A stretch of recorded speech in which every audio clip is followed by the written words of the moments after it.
Alright, so I did not expect to like a villain this much. Yes, this is about Grand Admiral Thrawn. Now, what was absolutely fascinating to me wasn't how smart he was, it's how quickly I stopped seeing him as a villain at all. I didn't notice it happening at first, it crept up on me. And once I noticed it happen, he made me start to question everything I thought about the Empire. Which is crazy because I've watched Star Wars since I was a kid. But there's a galaxy of stories I still don't know. But none of them caught me off guard like Grand Admiral Thrawn did. I didn't catch this right away, but slowly, while watching Rebels, I found myself getting excited every time Thrawn was on the screen. It just blew me away how calm he was and how calm he makes everything feel. He doesn't yell or rage. He doesn't dominate the room. He commands it. At first, I was like, why do I not hate this guy? Because we grow up learning villains are loud, full of rage, emotionally unstable, and you can immediately feel that they are evil and you have this nagging feeling in your stomach that you want to push back but are kind of scared to because you know that the wrath will just consume you at any moment. But Thrawn doesn't do any of that. He stays calm, measured. He's almost polite. And I didn't realize how disarming that approach actually is. I thought I was watching a story about intelligence and strategy because he is that. He's one of the most brilliant masterminds in the Star Wars galaxy. But it was more about someone who wins because he understands the culture and psychology of his opponents better than everyone else. Honestly, Thrawn feels like the Dos Equis guy. He'd be the most interesting man in the galaxy, if he wasn't so busy killing the dreams of freedom and what have you.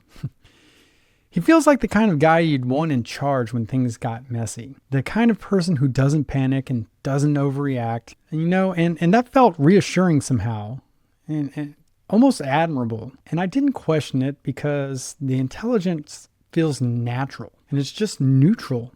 It doesn't look cruel. It doesn't trigger alarms. And I admire that a lot, actually. I truly wish I could carry myself the way he does, which makes me feel, I don't know, I shouldn't be looking up to a villain, right? But during Rebels, I didn't feel like I was watching someone evil. I felt like I was watching someone competent. And somewhere along the way, I stopped bracing myself. I wasn't waiting for an outburst. I wasn't expecting a snap. I just found myself listening to him. And that's the part that bothered me later. How quickly this attentiveness turned into trust. Because I didn't feel manipulated. I felt respected. I didn't notice how much that lowered my guard.